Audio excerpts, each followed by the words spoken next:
Hello and welcome to Songs for the Struggling Artist, the blogcast. This is episode 436. My name is Emily Rainbow Davis. Thank you for being here. Today's blog is about a show that I saw at Lincoln Center called The Blood Quilt. I saw it now a couple of months ago, I would say.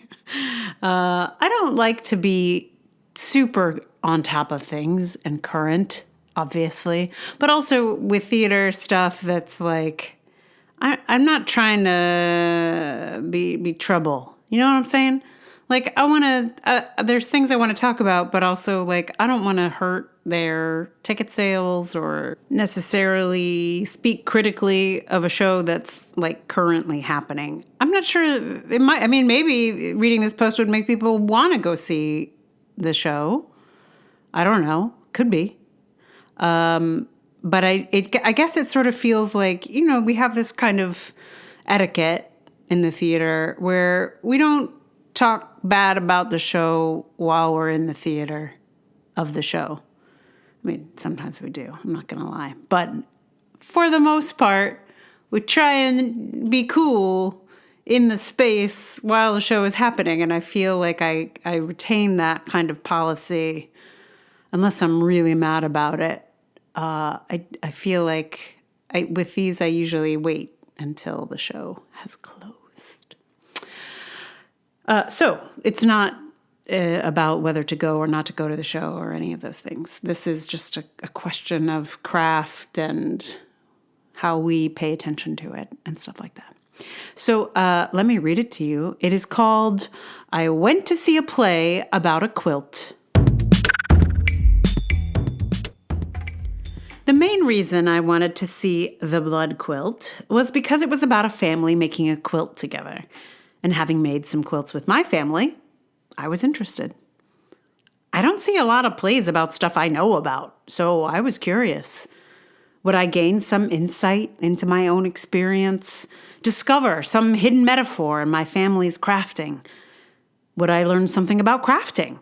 Or maybe the craft of playwriting? The fact that I spent nearly 3 hours in the theater and did not once worry about what time it was or wish it would hurry up already suggests to me that the writer knows a great deal about the craft of playwriting. Her command of language and rhythm and character and atmosphere were expert. It is a very engaging piece of work. The quilting, though, was very distracting. There was a lot of quilting vocabulary and various metaphors that seemed to please everyone. Quilts in general are a popular metaphor. Stitching together lots of disparate parts to make something whole. Catnip for a writer, metaphorically speaking. But what I noticed in this play about a family that gathers together to make a quilt once a year is that none of them seemed to enjoy quilting very much. While making this quilt, we saw a lot of preparation and very little of the labor. And I get it. Quilting is actually not very dramatic. It takes a long damn time and mostly requires sitting with a needle and thread for hours at a time. I will say, though, that is also one of the main pleasures. Quilting with family is a way to sit peaceably with one another, in conversation or not, with a meditative task before you. That is meaningful. The first quilt I made with the help of my mother and my grandmother. It has something that none of my subsequent quilts have, in that it has the labor of 3 generations sewn into it. I'm grateful for the time spent in sewing with my family as much as the quilt itself. In a drama, though, of course, you need drama. So this family never sits peaceably sewing with one another. But because that fact somehow stretched the bounds of credulity for them actually making a quilt, I often couldn't focus on the play itself. No one in this play gets so involved with her stitches that she has to be reminded to get up and stretch or have a drink of water or go to the bathroom. When you're in a groove, it is hard to stop. The characters in this play could not sit still for more than a minute, which is good for drama, but not good for a quilt. There was some talk of how they were planning to dye the batting blue in order to create a protective layer for the quilt. It was an important plot point. But when they finally got this quilt pieced together, not only was the batting not blue, there was no batting at all. They threw the top they'd pretended to piece together over a random piece of fabric. Not the blue backing fabric they'd spoken of at the top. Then they pulled out a giant quilting frame, which they did not use, aside from as an object to drape the quilt over. These are odd production choices. A quilting frame is generally used to sort of stretch a quilt, hold it taut. It's like a big embroidery hoop. But in this production, they just draped the fabric over it and pretended to sew it every so often, which, fine. I get that no one in this show is an actual quilter. But I couldn't help wondering what good theatrical business they might have found by actually engaging with the physicality of the various tasks. To see someone putting the layers together, to get around it, to baste it, to run the quilt through the rollers, stretch it taut, adjust it where it needs it. This part of the task is more physical than you'd expect. And unlike the initial stages of quilting, not so much sitting around and chatting. A lot of this was, of course, production choices. They decided not to use the blues mandated by the writing. It was the production that wrapped one of the actors in their mother's favorite quilt, which was a very unimpressive, unfinished one with no edging on it. It was this production that showed us a beloved ancestral quilt made from 2 handkerchiefs that was really just a pretty half-ass piece top with a couple of handkerchiefs stitched on the top of it, with no backing or batting. It was basically just a sheet.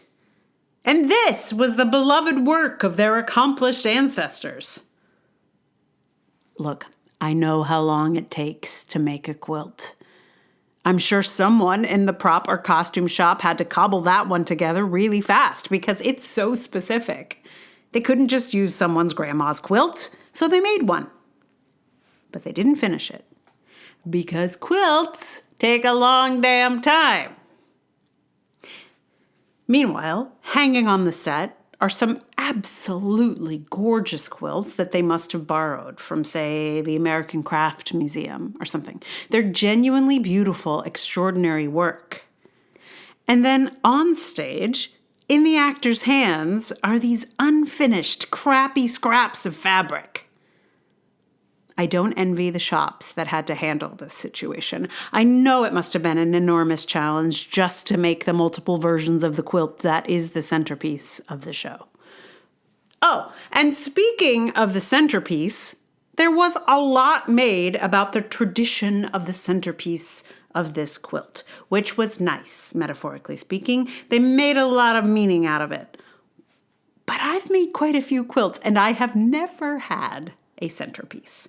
Like, it's not a constant and not particularly meaningful unless it's in a play, I guess. And does any of this matter? I'm sure most of the audience knows nothing about quilts and is happy to just let it all wash over them. We elide things like this in the theater all the time. We're there to tell the story of the family, not give an accurate representation of an activity. No one goes to see the master builder to watch him actually build stuff. But I think there's something to be said for knowing something about the thing the play is about. I saw a production of The Kitchen back in 1997 that I have never forgotten. It was not a realistic portrayal of a restaurant kitchen. There was a circus-style tossing of plates around the set regularly, but I felt like that production understood the spirit of a restaurant kitchen. Anyone who'd spent time in one could feel it. I guess I'm wrestling with naturalism and how realistically a production might portray something. Like, if you're going to do it with care and attention. or you'll end up with quilters in your audience complaining that those quilts aren't finished. And the thing is, who particularly wants to go see a play about quilting? Quilters. Why dismiss their perspectives? And the other thing is, this show was at Lincoln Center. It is being produced at the highest levels. If this shop can't deliver appropriate prop quilts, probably no one can. I don't know why all this captured my attention so much. I suppose I'm taking it as a lesson from my own writing. I am as tempted by a metaphor as the next dramatist. I am just as likely to expand upon something I don't know about as the next writer. I can seize upon an idea and just kick it around without really sitting with the reality of the thing. The next time I am tempted, I'm going to think about this quilt play and see if there's some way to go deeper or more abstract to make it truer to the subject. So a quilter over on Blue Sky responded to this blog post when I posted it over there, and they said, like, oh yeah, they totally agreed, which is nice. It's nice to have people agree with me. But also they mentioned that the beautiful quilts that were basically the set that were kind of hanging around this house, they pointed out that they could not have been made by the same person, that they were so different from one another that they weren't from the same hand or even like the same family of hands, you know, which I hadn't even occurred to me. Didn't distract me, but is absolutely right. Like, these quilts were wildly divergent from each other. They didn't share an aesthetic or a style. They were beautiful, absolutely gorgeous. But totally agree with my friend on Blue Sky. Well, complete stranger on Blue Sky. A friend in my mind, but we don't even follow each other, so absolute total stranger. But I wanted to share that comment with you. Also, the show that I mentioned, the production of The Kitchen, I went looking for some video of it because I thought, oh, it'd be really cool to link to it so you could see. I was like, somebody must have taken some video of them tossing those plates, and man, and then I was like excited to like find it or something. No way. Could not find any footage of it at all. The only footage I could find from that theater company, the company's called Théâtre de la Jeune Lune. They were based in Minneapolis. There was some footage of a film they made and a few like public TV segments about them. I know there was one when they won the Tony for Best Regional Theater, way back when. So there was some footage from that, but there's not a lot of documentation of their work, which is so sad. And this is the company that my sort of mentor, colleague, Polish director that I worked with in London was always just like bemoaning that. She was like, your country just let that theater die? She was so mad about it. And I was like, yeah, well, that's how we do here. We just let good things die, apparently. But yeah, she was just furious that their work was so good and that there was just not enough support for them and that they no longer exist, which I agree. Anyway, if you have some secret footage of Théâtre de la Jeune Lune's kitchen, please pass it on to me. That would be such a gift to see again. Anyway, this post is not about Théâtre de la Jeune Lune, obviously. It's about quilting and playwriting and the Blood Quilt. So I looked up songs about quilts. I was like, somebody must be like into this metaphor. And there were some patchwork type themed type things that I found. None of them particularly catchy. And then I discovered Kathy Miller. I think that's her name. Kathy Miller has a whole slew of quilting songs. I think that's all she does or did. It's not clear. Her website is still active, so I think she's still around. fingers crossed. This woman has made at least 3 albums about quilting, maybe 4. Couldn't quite tell from her website, or her website's not working well. It still exists, but it doesn't really work. But she has at least 3 albums on Spotify of quilting songs. Quilting songs. And apparently she used to tour around North America doing quilt song shows. And I love this so much. It is so specific. And, they teach you this in marketing class, that you should really have a niche, And this woman did nothing but quilting songs. And I honor her for it. I would go to her concert if she did one here in New York City. I would be there. And she would probably do them at quilt shops, which we no longer have here in New York. We had a quilt shop and it closed because the rents here are too damn high. Anyway, I am struck by the magic of a world where someone could invent 3 albums worth of quilt songs. Like, I like quilting and I like writing songs, but I don't know if I could write 1 quilt song, nonetheless 3 albums. I don't know what I would ever want to say. And this woman, magic that she is, came up with 3 at least albums of material related to quilting. It is amazing. I recommend you check them out. So I listened to them, obviously. At least 3 of them are on Spotify. And I thought, maybe I'll do one of these. And there was one song on this album that I liked the most. And I was like, I'm interested in this song. This song is it was like the catchiest. It's the one that sort of grabbed my brain and interest. And it's a song about the AIDS quilt, which is one of the most effective, I feel like, forms of activism back in the early days of AIDS.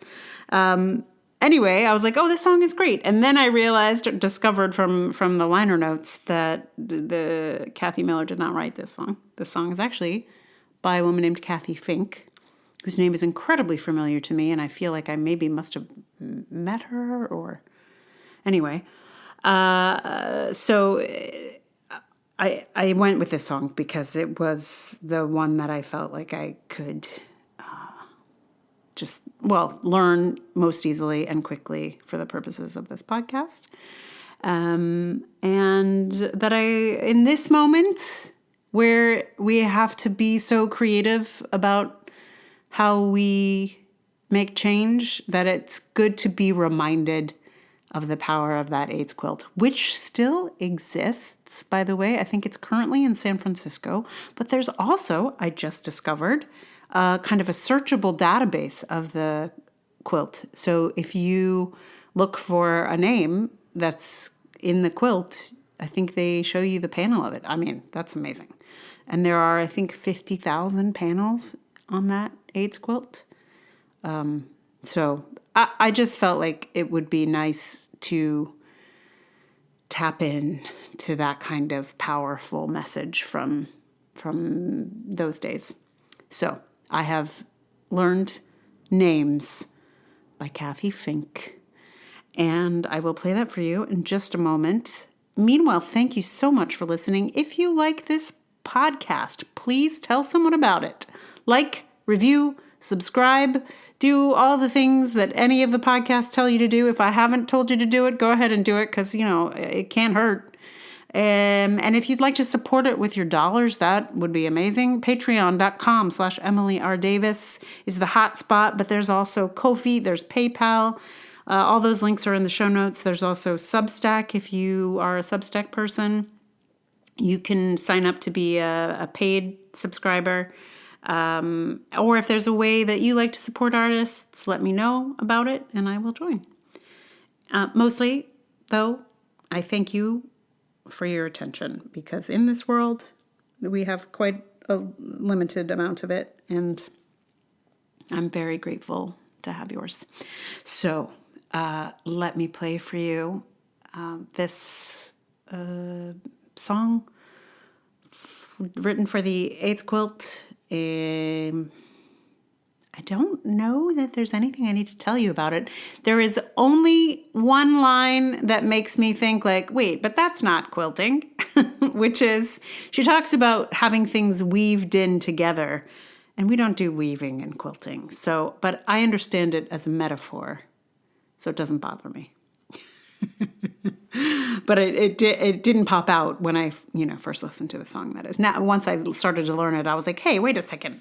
We don't weave things in quilting. We sew them for sure. But that's such a tiny little quibble. But I figure after a post full of quibbles about quilts, I couldn't let it pass. Anyway, I give to you now names. A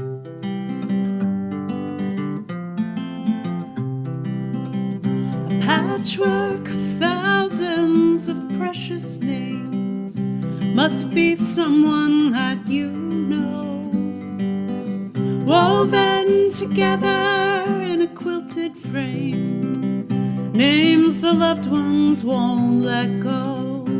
And I know that my name could be there, and I feel the pain and the fear, and it's human love and passion do not make us all the same. We are counted not as numbers but as names.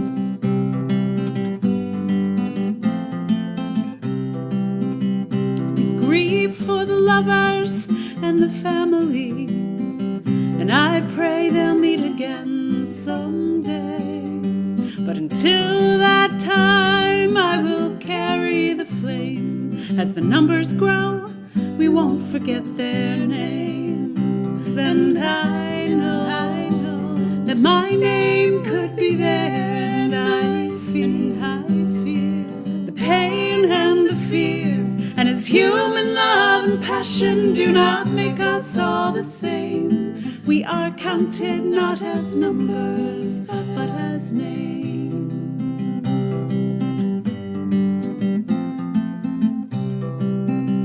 A lover, carpenter, a father, a friend, a sister, a minister, a mom.